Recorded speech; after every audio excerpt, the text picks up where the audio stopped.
Welcome back. Self-managed super funds are the fastest growing area of superannuation in the country. And so everybody from the Assistant Treasurer, Arthur Sinodinos, to the ATO, to every sensible financial institution in the country wants to know everything they can about the trustees. Westpac has created the Self-Managed Super Behavioural Report, and Sinclair Taylor, head of SMSF trustee distribution at Westpac, is set to sketch the profile of these trustees. How are you, mate? Good, thanks, Peter. How are you going? Very good. Now, I can see why you would have loved doing this, because this is your beat, so the more you understand, the better. Look, and as you say, this is Australia's largest superannuation segment. It is also the fastest growing. So the more information, the better. The more research, the better, to really get under the hood. And that's what we've done with this report, to try and understand the behavioural drivers of self-managed super. Okay, so in the report, what are sort of the key issues you went looking for? Well, what we really wanted to test is this premise of how self-managed is self-managed super. It's been called self-managed super for quite some time. Yeah. Is it a misnomer? And so the way we started out was to survey about 785 trustees, so quite a large number of trustees across the country. And then to look at, have them self-categorise. Are you self-directed or are you advised? And those two terms are often used almost in a binary way in the industry. However, there's a lot of nuance and subtlety wrapped around that. Okay, give us what the industry thinks self-directed means. Well, self-directed, we helped define as being a trustee who really takes responsibility and runs the fund entirely themselves. Yep. We excluded, do you have an accountant sitting off to one side, because 99% of trustees are using an accountant to put their tax return in. So we did exclude accountants and said, well, a self-directed person does the rest, and an advised person has an ongoing financial advice relationship and a paid relationship with an advisor. And we said, well, which category do you fall into? And we found that 69% of people say they are self-directed. So that's quite a large number, whereas only 31% of them say they have this ongoing advice relationship. And I guess a lot of people, once upon a time, who had an advisor were on platforms, and then over the years they've actually got involved in the market and they like the market, and they think, well, hang on, I've got a lot of money here. If I go the self-managed super fund, I actually bring my costs down and actually be involved. That's right. So these people are really highly engaged and they want to be in the driver's seat. And if you're going to go into SMSF, you'd want to be.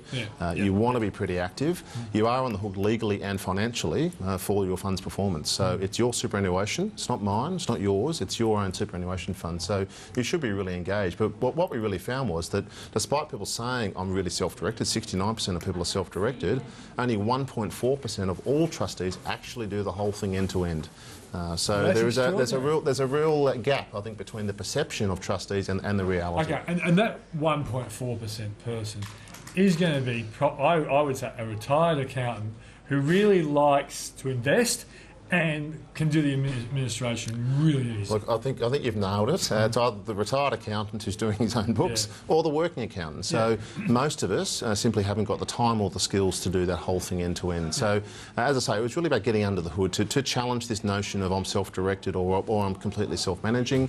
And what we also found was that there's no statistical correlation between fund size or tenure and whether you're self-directed or advised. So that 69-31 ratio was the same for very large SMSFs, so balances in excess of $2 million, or funds that have been around for over 10 years. So the size of the fund or its balance doesn't really determine whether you feel like you're self-directed or advised. Were you able to get any information about how the 69ers, which is I won't go any further than that, how they actually got their investment decisions? How if they were, because they're self-directed, the 69ers, aren't they? That's right. So even self-directed people take advice, and I think this is almost the moral of the story. Regardless of what camp you sit in, getting good advice at the right time is really important, and we found that a quarter of those self-directed people still go and seek out financial advice, obviously on their own terms, which is fantastic, whereas the people who see themselves as being advised have that ongoing advice relationship. So getting advice at the right time, and that could be around investment decisions, it could be around formulating your initial strategy. Likewise, it's life stage driven. So if you're moving from accumulation phase, potentially into pension phase, that's a really key milestone for your fund and also for you personally. So that could be the time to check back in with a paid advisor. Have you found that sometimes people cherry pick the time in which they actually go looking for advice, and once they're maybe happy with their strategy, they sort of sit there and just let it roll until an issue comes up? Absolutely. So being in the driver's seat lets you make those decisions. It lets you selectively engage or disengage with professionals. We also found that there's a healthy level of distrust of financial advisors. Surprise, surprise. Yeah. So 59% of self-directed trustees said they find it hard to trust professional advisors. Likewise, even 32% of the people who say they have ongoing advice find it hard to trust professional advisors. Did you drill down any further to see why they didn't trust their advisors? Look, This is really important for you guys. I think, look, as I say, it's really important for the industry to understand the behavioural aspects of these trustees. They own a third of Australia's superannuation balance. They're clearly making some important decisions. So the way we line up our business is really important, and understanding some of those behavioural drivers is really key to the way we shape our offer.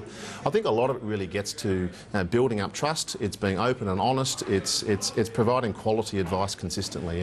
And ASIC certainly looked into this issue late last year. It's put out a paper for industry comment around raising the bar with the level of professional advice in this space. So we certainly do support those initiatives. Because in many ways, because we've all become more worldly about the investment community, it then, I guess, has raised questions that were never there, say, 10 or 20 years ago.